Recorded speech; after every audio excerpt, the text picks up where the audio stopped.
The clouds over Lethwaite were the colour of a very tired pigeon's wing today. It was the sort of grey that felt heavy, like a woolen jumper that had been soaked in a puddle, but I didn't mind it much. My grandmother always used to say that rain is just the sky having a good, necessary cry so it can feel better in the morning. And who am I to argue with the sky? It's much bigger than me and has significantly better hair.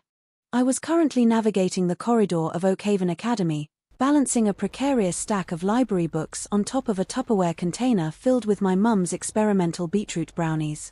Mum says the beetroot makes them earthy. I think it makes them taste like a garden fence, but I didn't have the heart to tell her. I'm a very supportive daughter. Also, I'm quite clumsy. It's a personality trait, really. Some people have charismatic or athletic. I have likely to fall over a flat surface. OF. There it was. The inevitable meeting between my left shoe and a perfectly stationary locker. The books didn't just fall, they performed a choreographed routine of chaos. The beetroot brownies, however, stayed remarkably intact, mostly because they were dense enough to be used as building material. Are you actually trying to sabotage the flooring, or is this a hobby? The voice was like cold tea, dark, slightly bitter, but undeniably sophisticated. I looked up, rubbing my knee, and found myself staring at the hem of a pair of very expensive-looking trousers. My eyes travelled upwards past a crisp white shirt and stopped at the face of Alistair Thorne. Alistair Thorne was the sort of boy who looked like he spent his weekends brooding on clifftops or perhaps deciding which small businesses to shut down for fun. He was Oakhaven's resident villain. He didn't play football, he played chess. He didn't join the choir. He sat in the back of the auditorium and looked like he was judging the very concept of music. People whispered that his father owned half of the county and that Alistair once made a Year 9 student cry just by pointing out a grammatical error in their protest sign. "Oh, hello, Alistair," I said, offering a bright, slightly lopsided smile. I was just testing the structural integrity of the floor. It passed. It's very solid. Alistair stared at me. His eyes were a piercing, stormy grey. He didn't help me up. He just stood there, looking like an annoyed statue.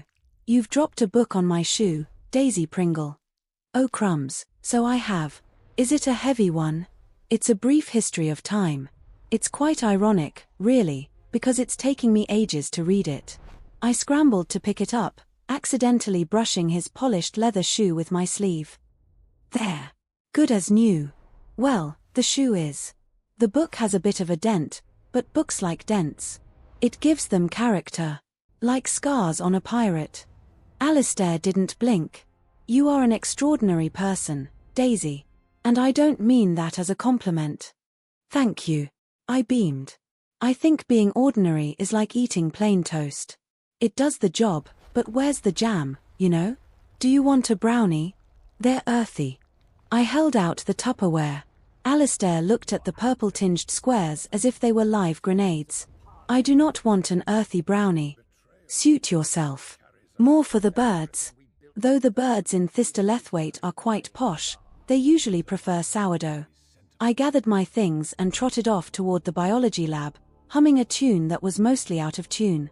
I felt quite good about the interaction. Alistair Thorne might be scary to everyone else, but to me, he just seemed like someone who needed a very long nap and perhaps a hug from someone who wasn't afraid of his dry cleaning bill. The thing is, life is very much like a knitted cardigan. Sometimes you drop a stitch, and the whole thing looks a bit wonky, but it still keeps you warm. You just have to embrace the wonk.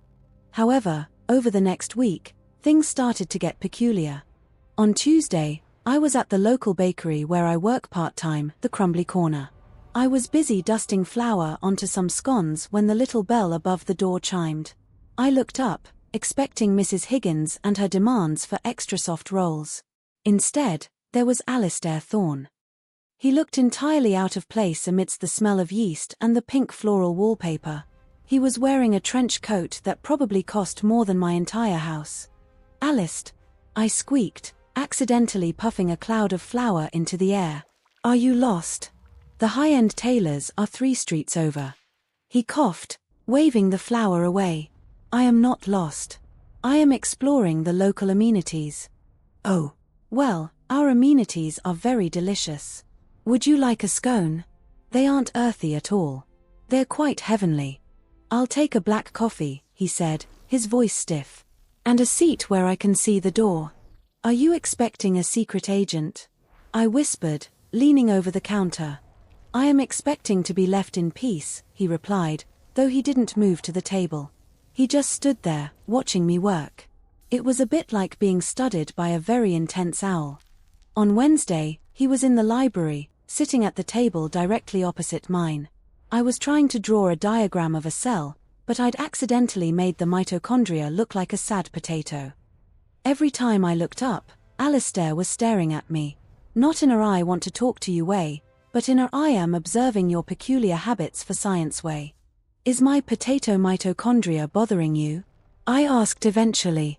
It's biologically inaccurate, he said, his voice echoing in the quiet room. And you've been chewing on the end of your pen for 10 minutes. The plastic cannot be nutritious. It helps me think.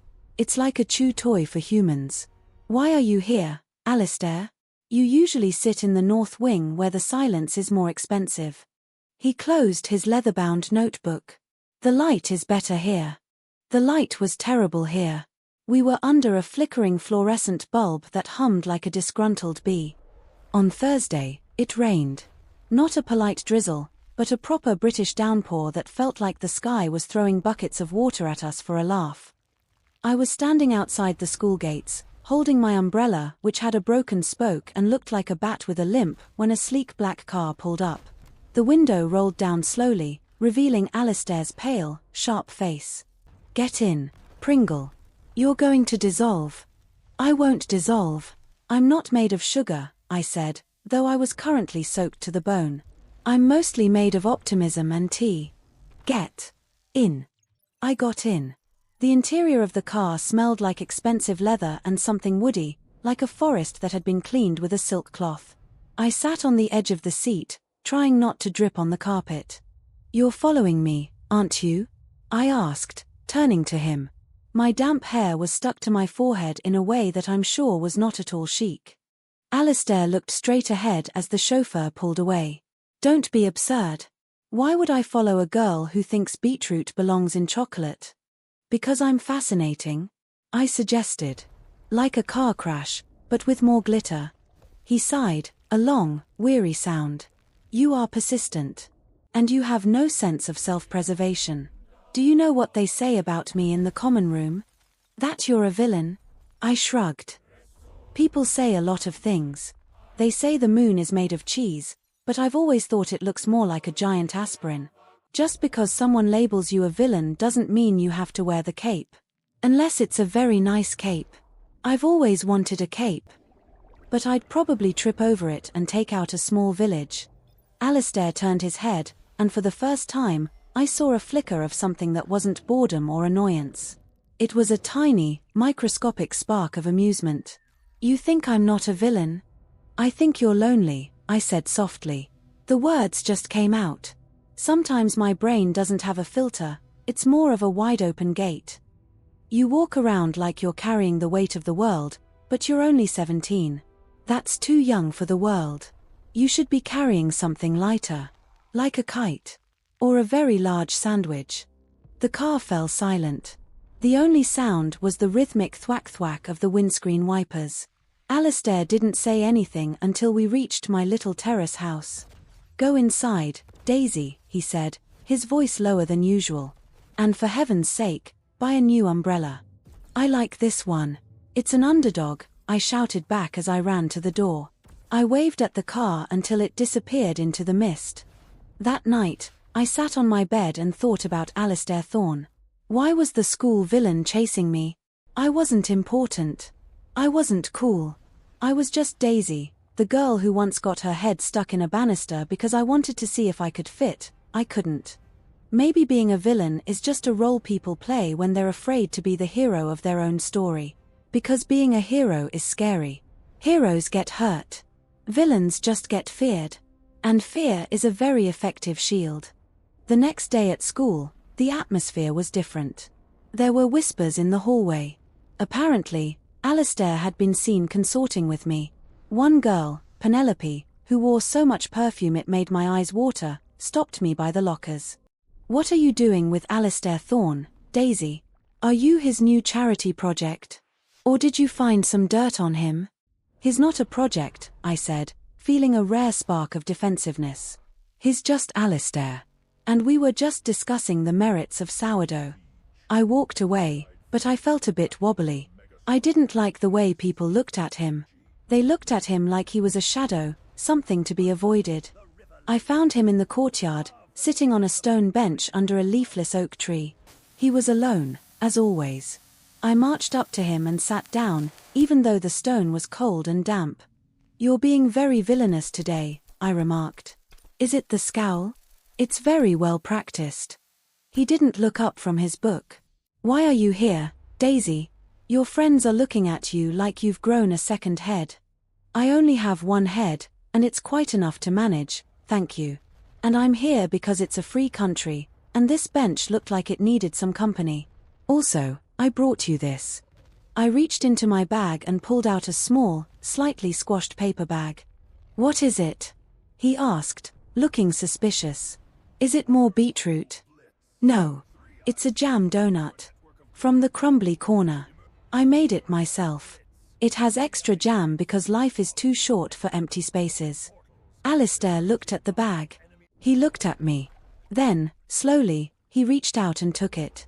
He didn't eat it right away. He just held it. "Why are you so kind to me?" he asked. His voice was so quiet I almost missed it. "I've been nothing but cold to you. I've followed you, I've insulted your baking, and I've made it quite clear that I find your presence distracting."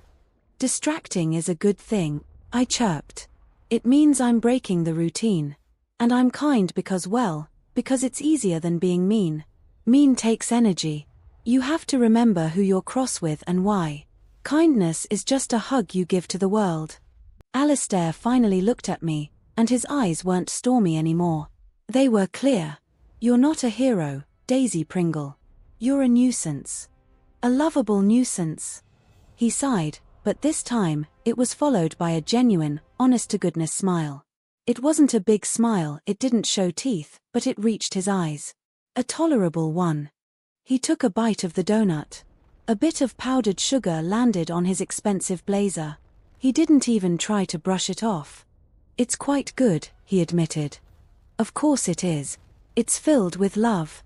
And strawberry jam. Mostly jam." We sat there for a while, the school villain and the girl who liked earthy brownies. The rain started to fall again, but this time, it didn't feel heavy. It felt like a soft applause. "Alistair?" I asked. "Yes, Daisy. Why were you following me, really? You can tell me. I'm very good at secrets. I still haven't told anyone who actually broke the vase in the staff room. It was me, but I blamed a very aggressive pigeon." He was silent for a long moment. He looked at the last bit of his donut. "Because you're the only thing in this entire town that doesn't feel like it's been planned. My life is a series of schedules, expectations, and cold rooms. But you're a mess. You're a beautiful, chaotic, sugar-coated mess. And for some reason, when I'm near you, I feel like I can breathe." I felt a strange fluttering in my chest, like a butterfly had accidentally flown in and couldn't find the exit. "Oh, well, that's a very nice thing to say." In a pseudo-philosophical, slightly strange way. "Don't let it go to your head," he said, regaining his composure and standing up. He brushed the sugar off his trousers. "I still think your mitochondria are a disgrace to science. And I still think you need a cape," I called out as he walked away. He stopped, turned his head slightly, and smirked. "I'll consider it." As I watched him go, I realized something important. Life isn't about being the hero or the villain. Those are just names we give to people because we're too lazy to learn their stories.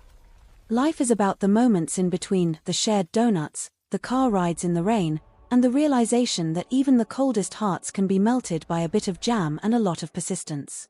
I stood up, picked up my battered bag, and headed toward my next class. I tripped over a loose paving stone almost immediately, but I didn't mind. The ground was just giving me a high five. And as for Alistair Thorne, He wasn't chasing me anymore. We were just walking in the same direction. And that, I decided, was much better. The clouds over Thistolethwaite were still grey, but if you looked closely, really closely, you could see a tiny sliver of gold peeking through the edges. It looked like the sky was smiling. And honestly, I couldn't blame it. It had been a very interesting day. I reached the classroom door and paused. I looked at my reflection in the glass. My hair was a disaster, there was a smudge of flour on my nose, and I was wearing mismatched socks. Perfect, I whispered to myself. Because being a mess is just another way of saying you're a work in progress. And Alistair Thorne, the boy who everyone thought was a villain, was the most interesting chapter I'd read in a long, long time. I walked into the room, ready to face the world, or at least, ready to face the fact that I'd probably drop my pencil case at least 3 times before lunch. It's all about the balance, really. You have to have a bit of salt to appreciate the sugar. And Alistair Thorne was the perfect amount of salt. The lesson started, the teacher began to drone on about the Industrial Revolution, and I looked out the window. Down in the courtyard, I could see a lone figure walking toward the main gates. He was wearing a dark coat, and his head was held high. But as he passed the oak tree, he paused, looked at the stone bench, and for a fleeting second, his hand brushed against the spot where I'd been sitting. I smiled. Maybe I wasn't the hero of this story either. Maybe I was just the girl with the jam donuts. And in a world full of villains and high expectations, maybe that was exactly what was needed. Daisy Pringle, are you paying attention? Yes, Mr. Henderson, I said, snapping back to reality. We were just discussing how the steam engine is like a giant teapot that changed the world. Mr. Henderson stared at me. The class snickered. I just beamed. Because at the end of the day, whether you're a villain, a hero, or a girl who puts vegetables in cake, the important thing is to keep moving forward. Even if you trip over your own feet along the way. Especially if you trip. It gives the people behind you something to laugh about, and laughter is just sunshine you can hear. And as I looked at the empty seat next to mine, I found a small, folded piece of paper. I opened it carefully. In elegant, sharp handwriting, it simply said, "The brownies were actually quite good. Don't tell your mother." I tucked the note into my pocket, feeling the warmth of it against my leg. The school villain was chasing me, all right. But I think, just maybe, he was catching up. And for the first time in my life, I wasn't in any hurry to run away. After all, what's a story without a bit of a chase? It's just a book that hasn't been opened yet. And I was ready to read every single page. The school bell didn't just ring at Thistolethwaite Academy, it announced itself with a sort of brassy, Victorian indignation, as if it were offended that we had the audacity to be finished with trigonometry. I gathered my things, nearly poking myself in the eye with a rogue compass, and felt the small, folded note from Alistair Thorne humming in my pocket. It felt heavy, like a secret gold coin, or perhaps a very small, very polite explosive. I stepped out into the corridor, which was currently a tidal wave of navy blue blazers and the smell of damp wool. Thistolethwaite was old, so old that the floorboards groaned under the weight of our collective teenage angst. I often wondered if the school itself was tired of us. If I were a building, I'd definitely prefer to house something quieter, like a collection of very well-behaved moss. Daisy Pringle. Stop looking at the ceiling, you'll walk into a pillar. I blinked and refocused. My best friend, Penelope Poppy Featherstone, was weaving through the crowd towards me. Poppy was the sort of person who looked like she'd been drawn by an illustrator who specialized in energetic squirrels. Her hair was a permanent riot of blonde frizz, and she always smelled faintly of peppermint tea and old library books. I wasn't looking at the ceiling, I said, adjusting my glasses which were sliding down my nose due to what I can only assume was a localized gravitational anomaly. I was contemplating the structural integrity of the cornices. They look like they're made of icing sugar. Do you think, if there was a great famine, we could eat the architecture? Poppy stared at me for a beat, her eyes wide. That is the most Daisy Pringle thing you've said all morning. Also, why are you glowing? You've got that look on your face. The one you get when you've found a particularly round pebble or you've successfully hidden a courgette in a muffin. I felt my cheeks turn a shade of pink that usually only occurs in sunsets or very cheap strawberry laces. I'm not glowing. It's just the central heating. It's very enthusiastic today. It's Alistair, isn't it? Poppy lowered her voice to a conspiratorial whisper, grabbing my arm and pulling me toward the lockers. I saw him talking to you by the oak tree. People are talking, Daisy. They're saying he was threatening you. Or worse, that he was reciting dark poetry to curse your lineage. Julian Vane said he saw Alistair look at you with an expression that could curdle milk. I looked at the locker next to mine, which had a sticker of a very grumpy cat on it. He wasn't cursing me, Poppy. He was sharing a donut. And he said my mitochondria were a disgrace to science. Which, if you think about it, is quite a high-level observation. It shows he's paying attention to my cellular biology. Poppy's jaw dropped. A donut. Alistair Thorne, the boy who once stared at a Year 7 so hard the lad apologized for existing, shared a donut with you? Daisy, he's a villain. He's the personification of a thunderstorm in a very expensive suit. He's got that brooding. I might burn down the manor vibe. You're a sunflower in a knitted vest. Sunflowers are very resilient, I pointed out, finally getting my locker open. A mountain of loose-leaf paper attempted to escape, but I shoved it back in with my knee. And maybe he's not a villain. Maybe he's just a hero who's lost his instructions. Like a flat-pack wardrobe that's been put together upside down. It's still a wardrobe, it's just a bit confusing to use. Poppy sighed, a long, dramatic sound that echoed in the metal locker. You're going to get your heart broken, or worse, you're going to get us both expelled for consorting with the dark forces. Come on, let's go to the canteen before the shepherd's pie turns into structural mortar. The canteen was a battlefield of clattering trays and teenage hormones. I took my usual seat at the end of the table, the one that wobbled slightly and made me feel like I was on a very slow boat. I opened my lunchbox and stared at the contents, a beetroot brownie, it was an experiment, and a thermos of soup that smelled suspiciously like leeks. Across the room, at the top table, not that we called it that, but everyone knew it was where the shadows were darkest and the cheekbones sharpest, sat Alistair. He was surrounded by his usual retinue of silent, intimidating boys and girls who looked like they'd never tripped over a rug in their lives. He wasn't eating.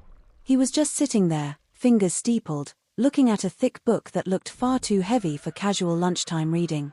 Suddenly, as if he felt the weight of my gaze, he looked up. My heart did a somersault.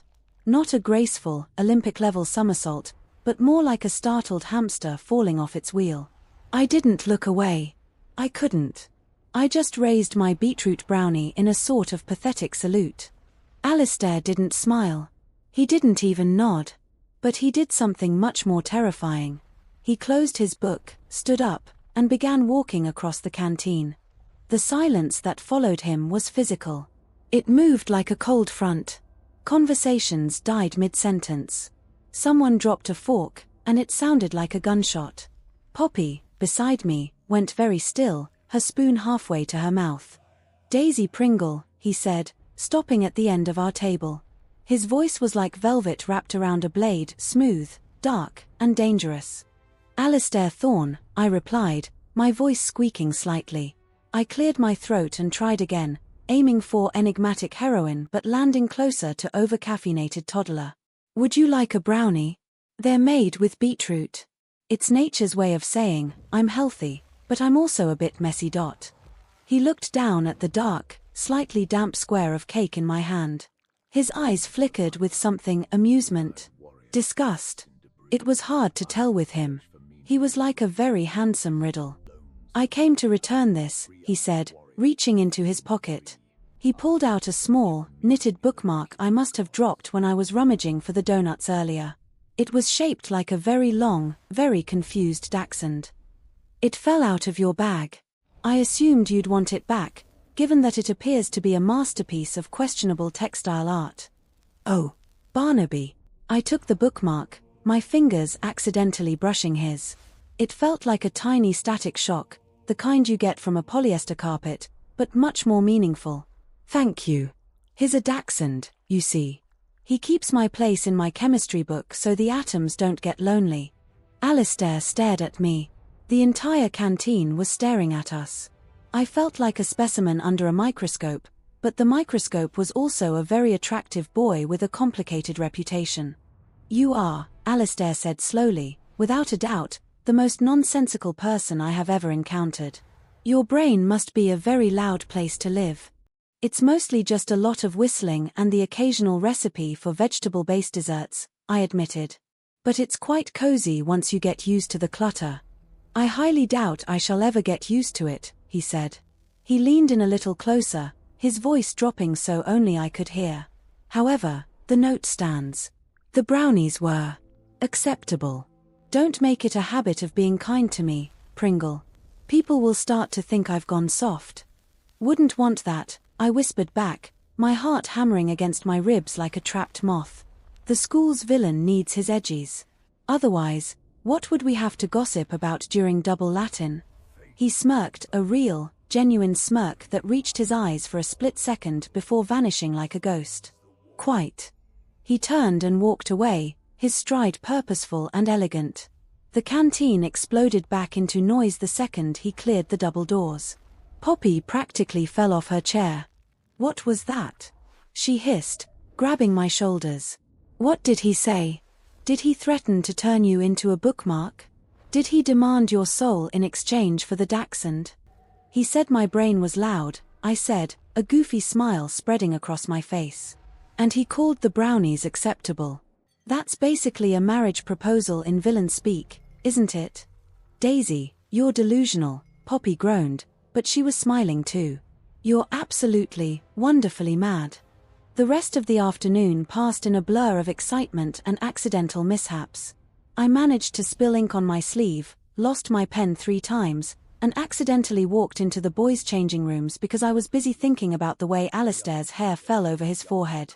But as I sat in the library later that afternoon, watching the golden autumn light filter through the high windows, I felt a strange sense of peace. People think the world is made of solid things, bricks, bones, and hard and fast rules. But I think the world is actually made of something much softer.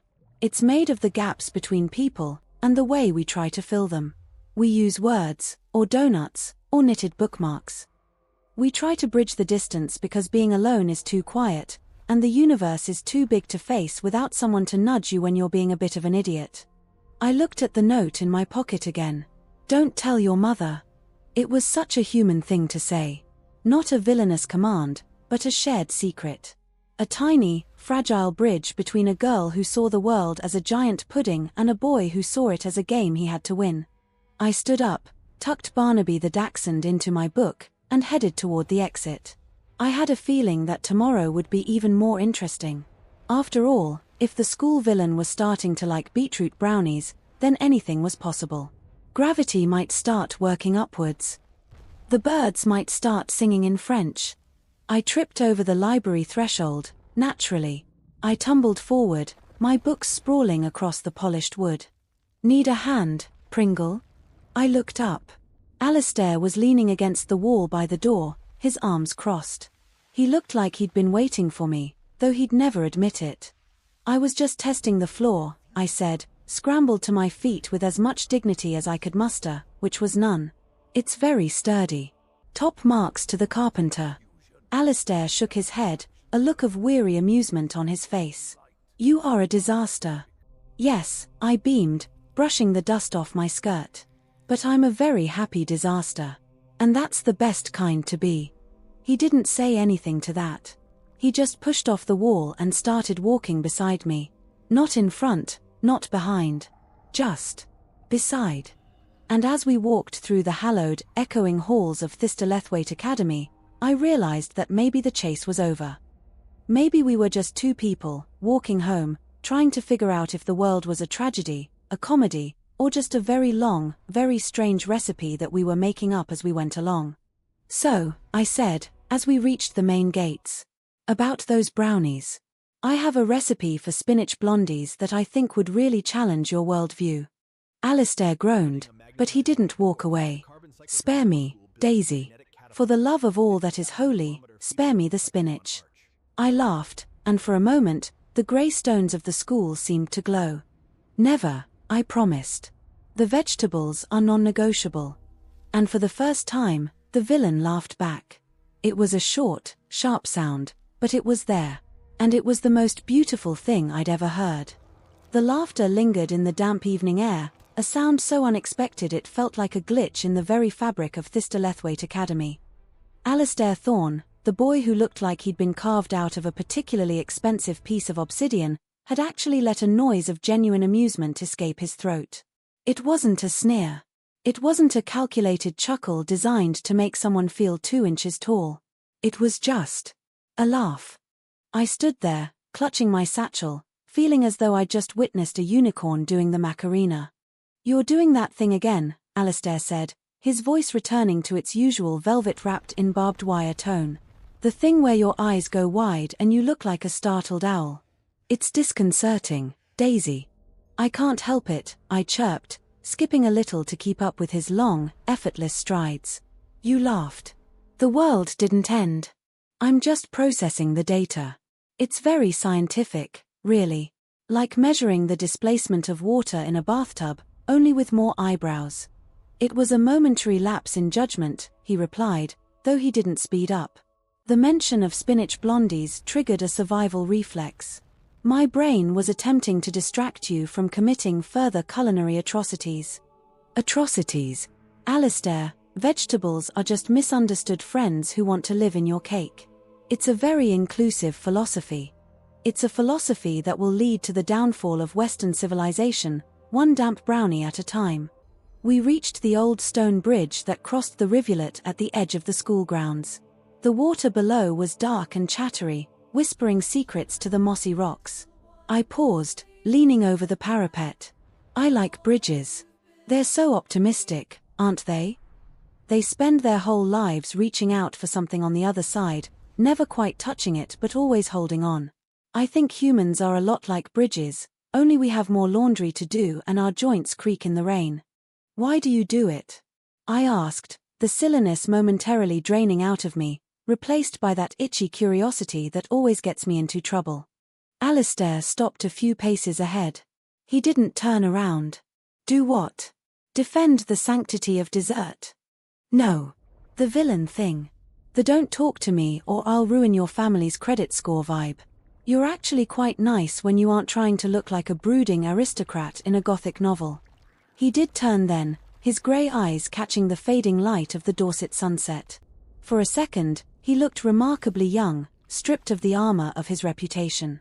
"In this place, Pringle, you are either the hammer or the anvil.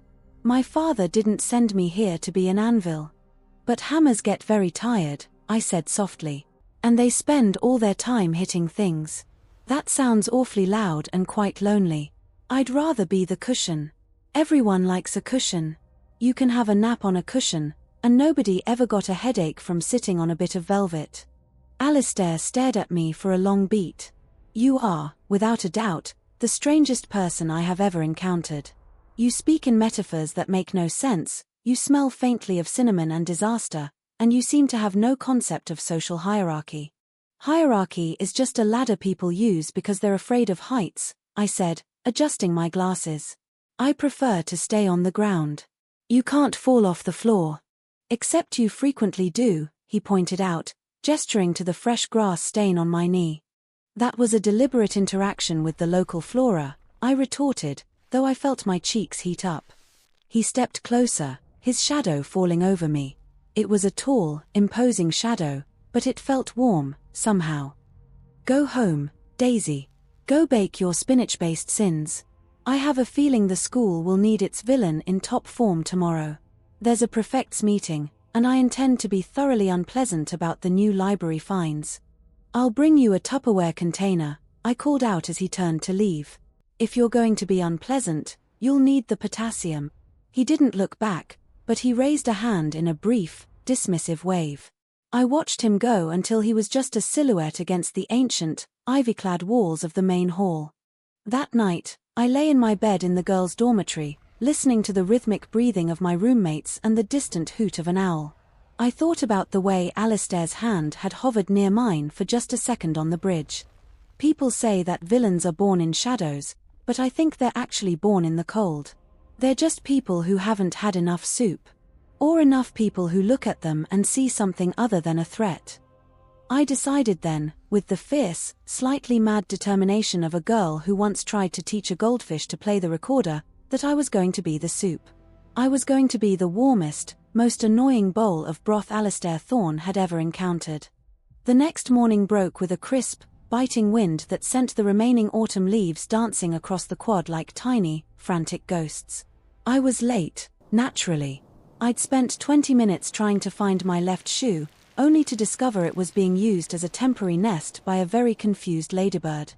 I skidded into the chemistry lab just as Mr. Henderson was beginning his lecture on exothermic reactions. "Ah, Miss Pringle," Henderson sighed, peering over his spectacles. "So kind of you to join us. I trust the laws of physics delayed your arrival. Did gravity perhaps become optional in the East Wing?" "Actually, sir, it was a ladybird-related housing crisis," I panted, sliding into the only available seat which, by some twist of fate, or perhaps the universe's sense of humor, was right next to Alistair. He didn't even look up from his notebook. He was sketching something that looked suspiciously like a medieval siege engine. "A ladybird," Alistair muttered under his breath as I fumbled with my Bunsen burner. "Of course it was." "She was very polite about it," I whispered back, trying to ignite the flame. Click. Click. Whoosh. A giant plume of orange fire erupted, nearly singeing my fringe. Alistair's hand shot out, expertly adjusting the gas valve until the flame settled into a calm, steady blue. "Try not to incinerate the class, Daisy. I have a fencing match at 4, and I'd prefer not to do it while covered in soot." "You're a lifesaver," I beamed. "A villainous, brooding lifesaver." "I'm protecting my own interests," he snapped, though he didn't move his hand away from the base of my burner for a few seconds. "Now, pay attention. We're supposed to be observing the reaction between magnesium and oxygen." "Oh, I know this one. It's the one that goes blink and you're blind bright, isn't it?" "A poetic, if technically inaccurate, description," he said. As the lesson progressed, I found myself watching him more than the experiment. There was a precision to the way he moved, every measurement exact, every note perfectly scripted. He was a person who lived in a world of certainties. I, on the other hand, lived in a world of what if. What if I put the blue stuff in the green stuff? What if I wore my cardigan inside out to see if it changed my perspective? "You're staring," Alistair said, without looking up. "I'm observing," I corrected. "It's a science lab. It would be rude not to." "What are you observing, then?" "The way you hold your pen. You grip it like you're afraid it's going to try and escape. Is it a very rebellious pen? Does it have dreams of becoming a charcoal stick?" Alistair actually paused. He looked down at his hand, then slowly loosened his grip. "My father says that a man's handwriting is a reflection of his discipline. My father says handwriting is just the trail a thought leaves behind when it's in a hurry," I said. "Yours looks like it's marching to war. Mine looks like a spider had a very intense disco." A ghost of a smile tugged at the corner of his mouth. "A disco spider. Fascinating. Alistair." Mr. Henderson's voice boomed. "Since you and Miss Pringle seem to be engaged in a high-level symposium, perhaps you could explain the enthalpy change in this reaction?" Alistair stood up, smooth as silk. He delivered a flawless, terrifyingly detailed explanation that left the rest of the class feeling like we were all collectively failing at life. When he sat back down, he looked entirely bored. "Show off," I whispered. "Competence isn't a crime, Daisy." "No, but doing it without breaking a sweat is definitely suspicious." After class, the atmosphere in the hallway was electric. The big game, a traditional, incredibly violent version of rugby played between Thistolethwaite and our rivals, St. Jude's, was only 2 days away. As the star of the team, Alistair was surrounded by a gaggle of sycophants and terrified juniors the moment he stepped out of the lab. I watched from the sidelines as he donned the villain mask again.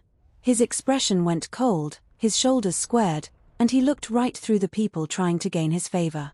It made my heart ache a little. It must be so heavy, carrying all that expectation. I decided he needed a distraction. I spent the afternoon in the home economics room. I had special permission because I'd promised the teacher I wouldn't burn the curtains again. I wasn't making spinach blondies this time. I was making something even more controversial: lavender and lemon scones. Lavender is a very brave flavor. It tastes like a grandmother's hug and a summer garden had a baby. Some people find it soapy, but I think those people just have cynical taste buds. As the sun began to dip behind the Great Hall, I made my way to the training fields. The air was filled with the sounds of whistles, grunts, and the thud of boots on turf. Alistair was in the thick of it, a blur of white and navy blue, moving with a predatory grace that was honestly a bit distracting. I sat on a wooden bench, swinging my legs, the Tupperware box warm on my lap. When the practice finally ended, the boys trekked off the field, sweating and exhaling clouds of steam into the chilly air. Alistair was the last one, lingering to speak with the coach. When he finally walked toward the gates, he spotted me. He diverted his path, stopping in front of the bench. He was disheveled, his hair damp and sticking to his forehead, a smear of mud across his cheek. He looked human. "Don't tell me," he panted, his chest heaving. "Cabbage muffins? Asparagus éclairs? Lavender scones," I said, popping the lid. The scent wafted up, sweet and floral. "They're for peace. And for your bruised ego, because I saw that St. Jude's boy tackle you earlier." Alistair scowled, but he sat down on the bench next to me, leaving a respectful and very muddy gap. "He didn't tackle me. I tripped." "Of course you did." The ground was clearly being villainous. He reached into the box and took a scone. He sniffed it suspiciously. "It smells like my great-aunt's linen cupboard." "Just bite it, Alistair. Fortune favors the floral." He took a bite. He chewed slowly, his expression unreadable. Then, he took another. "It's acceptable," he said, which I knew by now was Thorne speak, for this is the best thing I've ever eaten, but if I admit it my soul will dissolve. We sat there in silence for a while, watching the moon begin its slow climb into the purple sky. The school felt different at this hour. The edges were softer. The rules felt less like iron bars and more like suggestions. "My father is coming to the game on Saturday," Alistair said suddenly. His voice was very quiet. "Is that a good thing?" I asked, sensing the shift in the air. "He doesn't come to see me play. He comes to see me win. There's a difference." I looked at him, at the mud on his face and the way he was holding the scone like it was a lifeline. "Well, I'll be there," I said firmly. "To see me win?"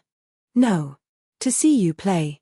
And if you lose, I'll have a batch of double chocolate and chili biscuits ready. They're very good for processing failure.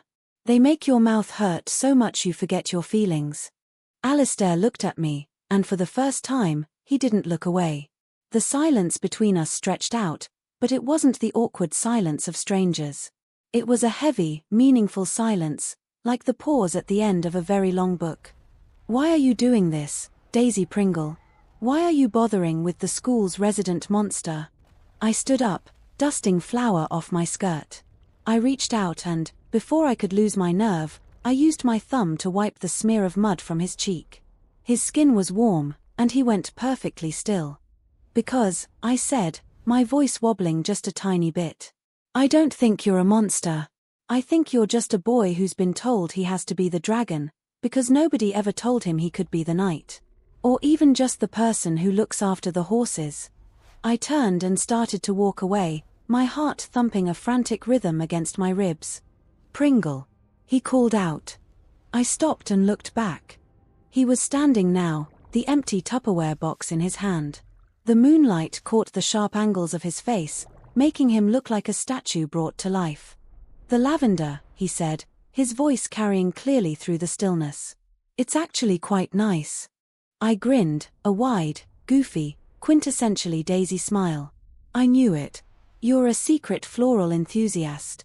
"Don't push it," he muttered, but he was holding the box like it was made of gold.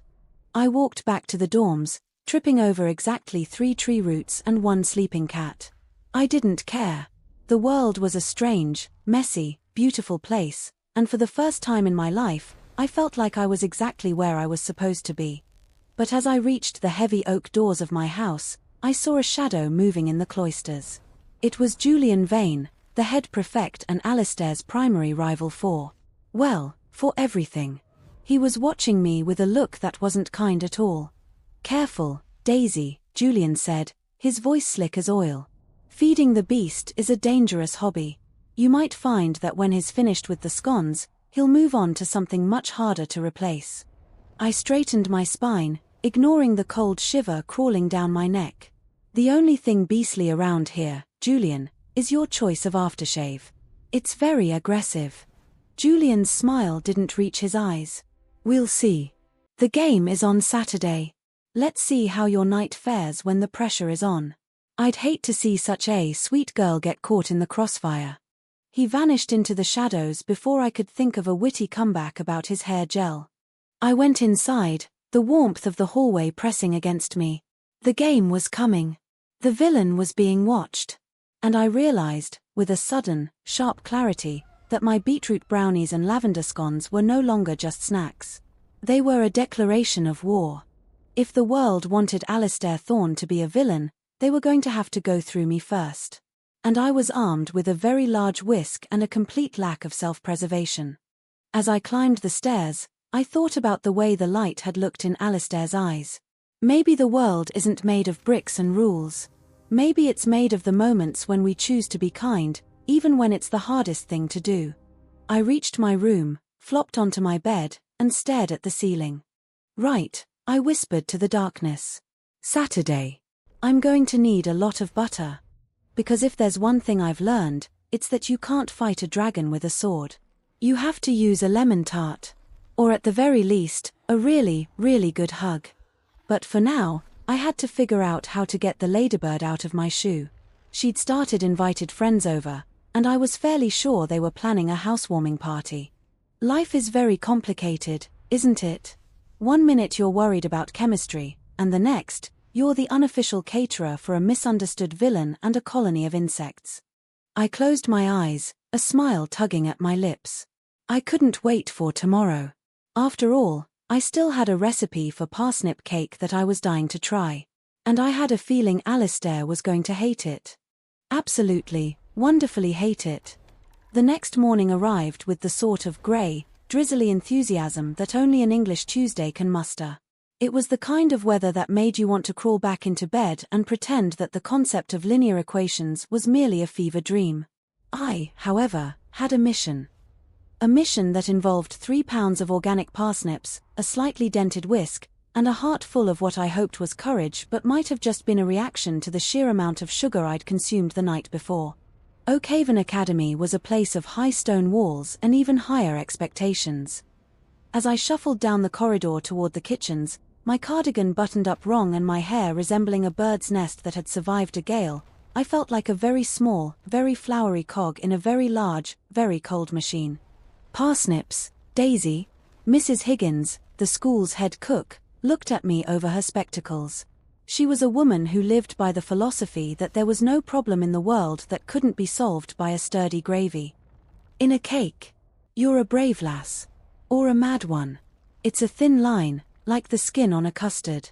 It's about subverting expectations, Mrs. Higgins," I explained, trying to peel a parsnip with a spoon because I couldn't find the peeler. "Everyone expects a carrot. The carrot is the popular girl of the vegetable world. She's bright, she's sweet, she's everywhere. But the parsnip is misunderstood. It's pale, it's earthy, and if you treat it right, it has a soul." Mrs. Higgins chuckled, a sound like gravel turning in a drum. "Well, mind you don't give the villain food poisoning before the big match. The governors would have my head, and I've quite grown attached to it." I spent the next 2 hours in a blur of grating and mixing. I thought about what Julian Vane had said. Feeding the beast. It was such a silly way to look at people. We weren't beasts or knights, we were all just various types of bread dough. Some of us needed more kneading, some of us needed more time to rise, and some of us, like Julian, were probably just those weird crackers that nobody actually likes but everyone puts on the cheeseboard for decoration. By the time I'd finished, The kitchen smelled like a damp forest that had accidentally swallowed a spice rack. It was glorious. I found Alistair Thorne behind the sports pavilion. This was his sanctuary, a place where the grass grew a bit too long and the shadows of the oak trees stretched out like tired giants. He was sitting on a bench, staring at the rugby pitch with an expression that suggested he was mentally calculating exactly how many bones he could break on Saturday. "Don't scream," I said, popping out from behind a trellis. I was holding a Tupperware box like a holy relic. Alistair didn't scream. He barely blinked. He just looked at me, then at the box, then back at me. "You have flour on your eyebrows, Pringle. It's a fashion choice. It says I am busy and important and potentially flammable," I said, sitting down beside him.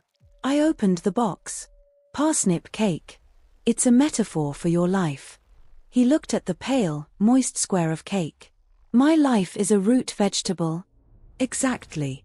Earthy, hidden underground, slightly weird-looking, but surprisingly sweet if you give it enough butter and cinnamon." I held out a fork. "Go on. If you die, I'll write a very moving poem about your tragic end. It'll involve words like Stygian and unfulfilled. Alistair took a bite. He chewed slowly. Very slowly. For a moment, I thought I'd accidentally used salt instead of sugar. Then, he let out a long, slow breath. "It's actually quite good," he admitted, his voice dropping an octave. "Why are you doing this, Daisy?" "Really? Julian is telling everyone you're my little mascot. He says you're doing it because you're scared of me." I felt a spark of heat in my chest. Julian Vane thinks the sun rises specifically to admire his waistcoat. "I'm not scared of you, Alistair. I'm scared of a world where people only see the labels. If I'm your mascot, then I'm a very poorly paid one. I haven't even been given a pom-pom." Alistair leaned back, his shoulder brushing mine. It was a small contact, but it felt like a bolt of electricity. "Saturday isn't just a game. It's the final. If we lose, it's my fault. If we win, it's because I played dirty. That's the script." "Then change the script," I said, feeling suddenly, ridiculously wise. "Scripts aren't carved in stone. They're written in pencil. You can rub them out. You can even draw a little doodle of a duck in the corner if you want. It's your life, Alistair. You're the one holding the pencil." He looked at me then, really looked at me. His eyes weren't cold at all. They were just lonely. Like a house that had been locked up for the winter and was waiting for someone to find the key. "You're very strange, Daisy Pringle," he whispered. "I prefer eclectic," I corrected. "Like a charity shop. You never know what you're going to find, but it's probably going to be a bit dusty and smell like old tea." We sat in silence for a while, sharing the parsnip cake. The wind picked up, tossing the leaves around the pitch, and for a moment, the weight of the school, the match, and Julian's threats felt very far away. "I have to go," Alistair said eventually, standing up. He hesitated, then reached out and awkwardly patted the top of my head. It was the least graceful gesture I'd ever seen, like a giant trying to pet a very small, very confused hamster. "Thanks. For the metaphorical vegetable." "Any time," I called after him. As he walked away, I noticed he was walking a bit taller. Or maybe that was just my imagination. I'm a very imaginative person. I once convinced myself that my radiator was trying to communicate with me in Morse code. It turned out it just needed bleeding. The rest of the week was a blur of mounting tension. The school was divided. The Vanniites were everywhere, wearing their polished shoes and their smug smiles, while the rest of us just tried to stay out of the way. I spent my time perfecting the Victoria sponge. It had to be light. It had to be airy. It had to be capable of bringing world peace, or at least stopping a rugby riot. Friday night was the worst. I couldn't sleep. I kept thinking about Julian's eyes. He didn't want to win a game, he wanted to break Alistair. And I was the weak point. I was the girl who brought cake to a knife fight. I got up and sat by my window, looking out at the moonlit grounds. I thought about how we all try so hard to be something. We try to be the smartest, the prettiest, the most dangerous. But maybe the point isn't to be the most of anything. Maybe the point is just to be the one. The one who shows up. The one who cares. The one who remembers that even the school villain likes lavender. I looked at the ladybird on my windowsill. She was still there, tucked into a crack in the wood. "Big day tomorrow," I whispered. She didn't answer, but she did wiggle her antennae. I took that as a sign of complete and utter support. Saturday morning dawned bright and terrifyingly clear. The air was crisp, smelling of autumn and anticipation. The entire school gathered at the edge of the pitch, a sea of blazers and scarves. The atmosphere was thick with it, the roar of the crowd, the whistle of the referee, the thud of boots on grass. I stood on the sidelines, clutching my basket of sponges. I saw Julian. He was captaining the opposing house, looking like he'd stepped out of a recruitment poster for people who will definitely sell your soul for a promotion. He caught my eye and winked. It was a cold, calculated wink. Then, I saw Alistair. He looked different. He wasn't the brooding shadow I'd met in the cloisters. He looked like a storm held in a bottle. He looked like he was ready to fight, not because he had to, but because he finally had something to fight for. He looked at the crowd, searching, until his eyes found mine. I didn't cheer. I didn't wave a flag. I just lifted a single, perfectly glazed lemon tart from my basket and held it up. Alistair grinned. It wasn't a villainous smirk. It was a real, honest-to-goodness smile that reached his eyes and stayed there. "Right," I muttered to myself, feeling my knees wobble. "Time to see if parsnips really can change the world." The whistle blew. The game began. And as the first scrum formed, I realized that Julian was right about one thing. Feeding the beast was dangerous. But not because the beast might eat you. It was dangerous because the beast might just turn out to be a human being, and once you saw that, you could never, ever look away again. I took a deep breath, ignored the butterflies having a rave in my stomach, and prepared to be the loudest, clumsiest, most flower-covered supporter in the history of Oakhaven Academy. Because if there's one thing a villain needs, it's a heroine who isn't afraid to get her hands dirty. Or her apron. Or her entire life. The game was on. And I had a feeling the ending wasn't written in pencil at all. It was being written in heartbeat and thunder. The mud at Oakhaven Academy wasn't just mud. It was a sentient, ancestral soup, a thick mixture of Gloucestershire clay and the crushed dreams of generations of schoolboys who had been forced to run around in short shorts during a drizzle. As the whistle blew, the ground seemed to groan under the sudden impact of 30 sets of boots. It was a sound like a giant slapping a wet flannel against a marble floor. I stood by the white line, my knuckles white as I gripped the wicker handle of my basket. I felt like a very small, very anxious lighthouse in a sea of shouting teenagers. To my left, the Vanniites were out in force. They didn't cheer like normal people. They made a sort of rhythmic, chanting noise that sounded like a cult trying to summon a very expensive solicitor. They were all wearing matching scarves, and I'm fairly certain one of them was holding a stopwatch to track Julian's efficiency. Julian himself was a blur of white and navy blue. He moved with a terrifying, predatory grace. He didn't just run, he glided, his hair remaining perfectly coiffed despite the humidity. Every time he touched the ball, the crowd let out a collective gasp. He was the golden boy, the hero of the narrative, the man who probably had a 5-year plan for his own breakfast. And then there was Alistair. If Julian was a scalpel, Alistair was a sledgehammer. He was covered in mud within the first 3 minutes. He didn't glide, he ploughed. He was a force of nature, a dark silhouette breaking through the lines of the opposing team like a wolf through a picket fence. But I could see the way he was playing. He was playing with a desperate, contained fury. He wasn't looking for the try line, he was looking for Julian. "Don't do anything stupid, Alistair," I whispered, the steam from my breath vanishing into the cold air. "The cake is at stake. Think of the crumb structure.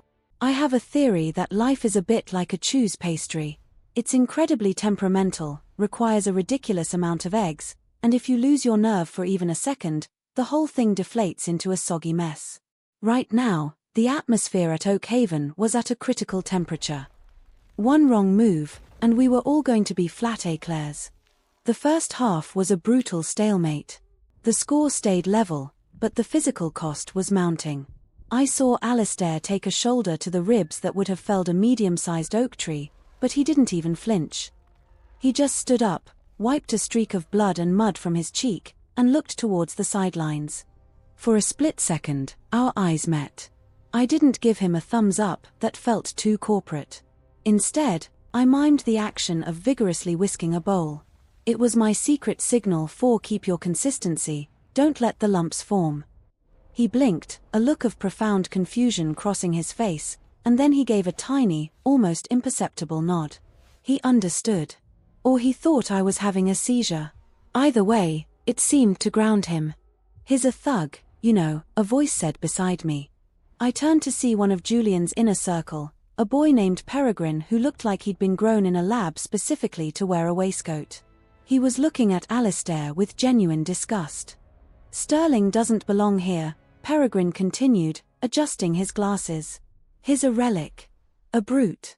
Julian is the future of this school. He has vision. Sterling just has rage." I looked at Peregrine. Then I looked at the perfectly manicured grass under his expensive shoes. "You know," I said, my voice surprisingly steady, "rage is just a misunderstood spice. It's like cayenne pepper. If you use too much, you ruin the dish. But if you don't have any at all, the whole thing is just bland.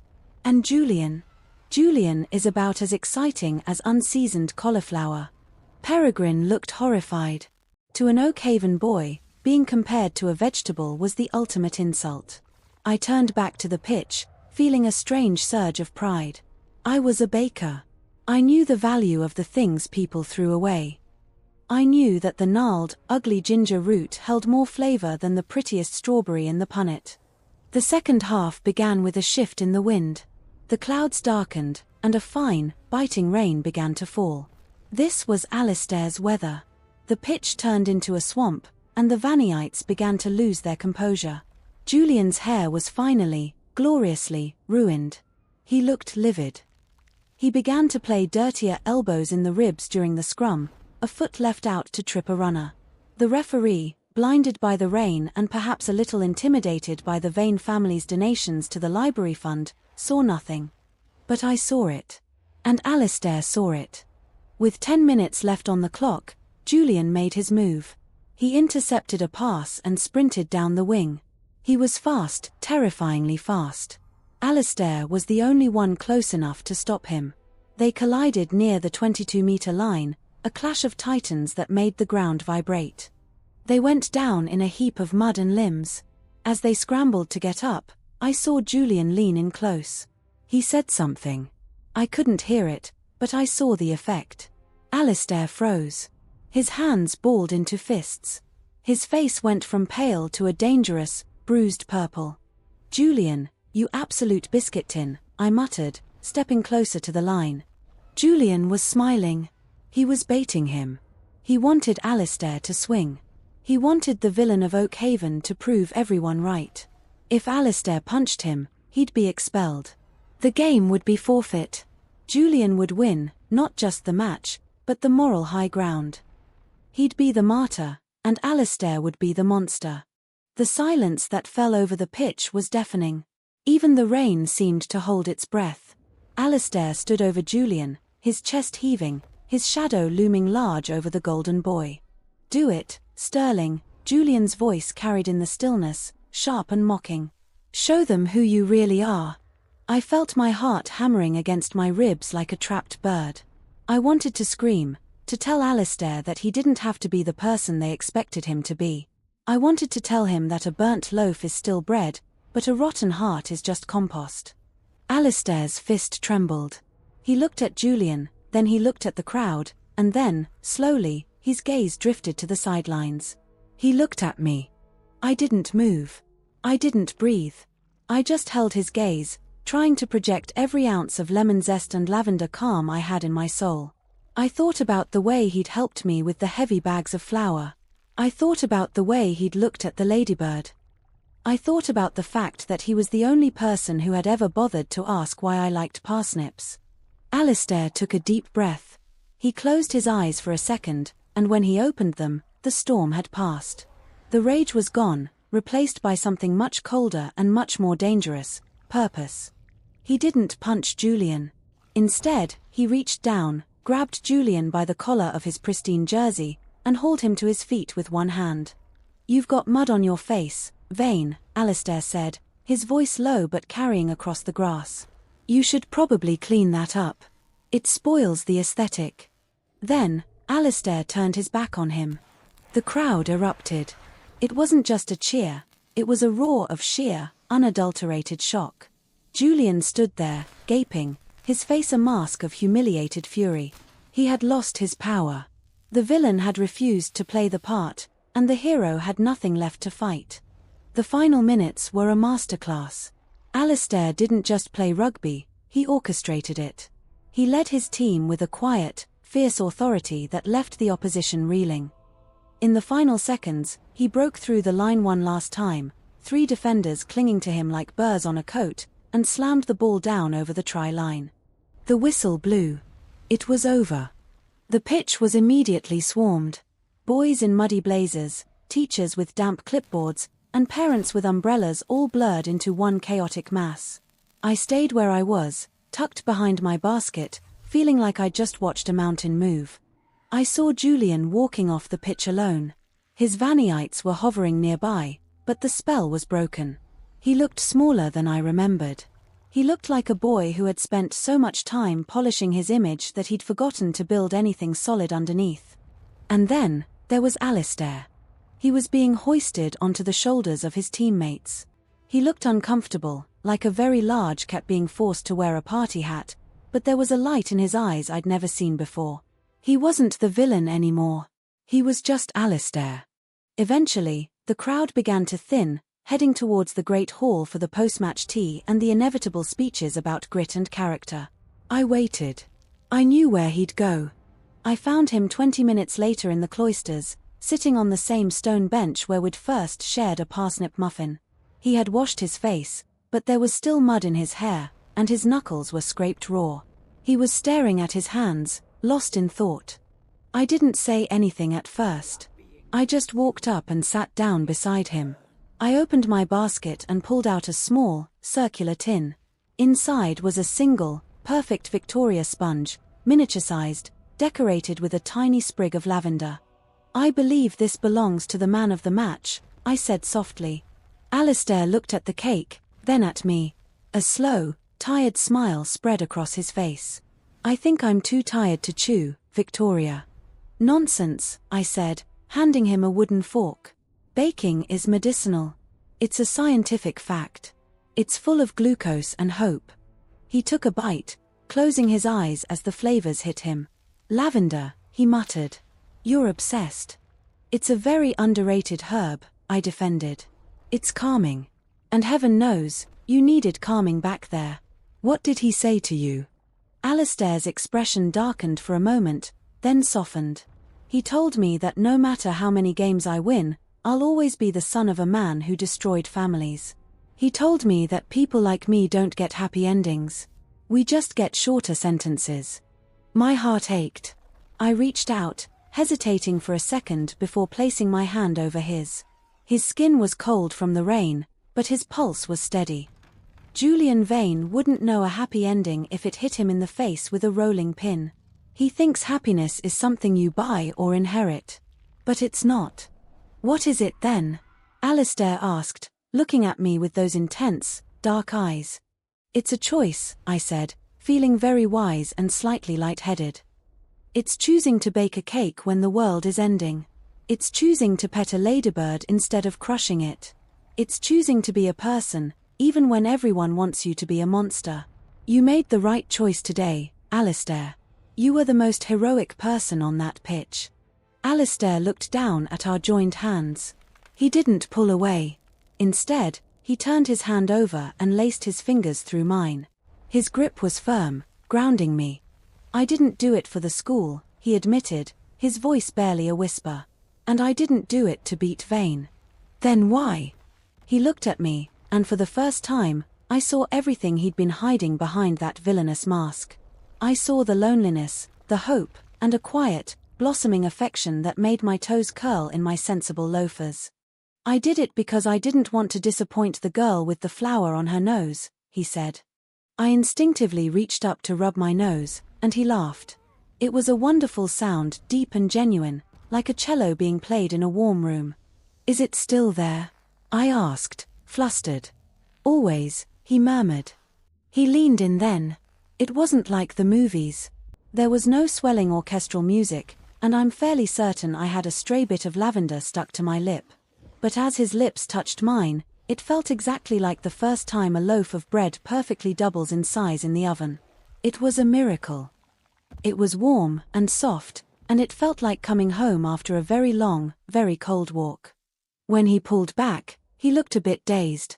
"That was better than the parsnips." "Well," I said, my face definitely the color of a ripe strawberry. I put a lot of heart into my recipes.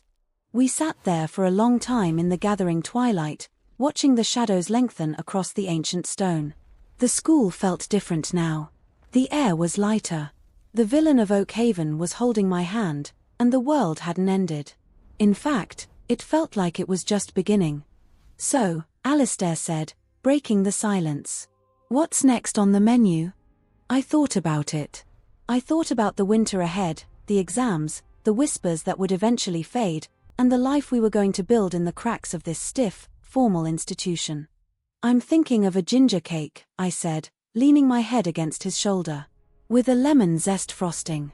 Something bold. Something that lingers." "I'd like that," he said, resting his chin on top of my head. As we walked back towards the main building, I looked up at the sky. The stars were starting to peek through the clouds. I thought about my ladybird, probably tucked away somewhere warm and safe. I thought about Julian, probably staring at his reflection and wondering where it all went wrong. And I thought about the fact that sometimes, the best stories aren't about heroes and villains at all. They're about the people in between. The ones who get mud on their knees and flower in their hair. The ones who realize that life isn't a competition to be won, but a recipe to be shared. We reached the heavy oak doors of the great hall. The sound of laughter and clinking teacups drifted out to meet us. Alistair stopped and looked at me, his eyes bright in the lamplight. "You know, Victoria," he said, "I think I might actually like Oakhaven." "It has its moments," I agreed. "Especially the kitchen." He smiled, a real, bright, non-villainous smile. "Especially the baker." And as we stepped into the warmth together, I realized that I didn't need to be a heroine in a book. I didn't need a grand destiny or a tragic backstory. I just needed a bowl, a spoon, and a boy who knew that even the toughest crust could hide the softest heart. The game was over. The ending was written. And it wasn't in pencil, or even in ink. It was written in sugar, and spice, and everything that actually matters. I squeezed his hand, took a deep breath of the scent of damp earth and old stone, and walked inside. After all, there was a whole room full of people who hadn't tasted my Victoria sponge yet, and I had a feeling they were finally ready for a change of flavor. Life is short, and the oven is preheated. It was time to get to work.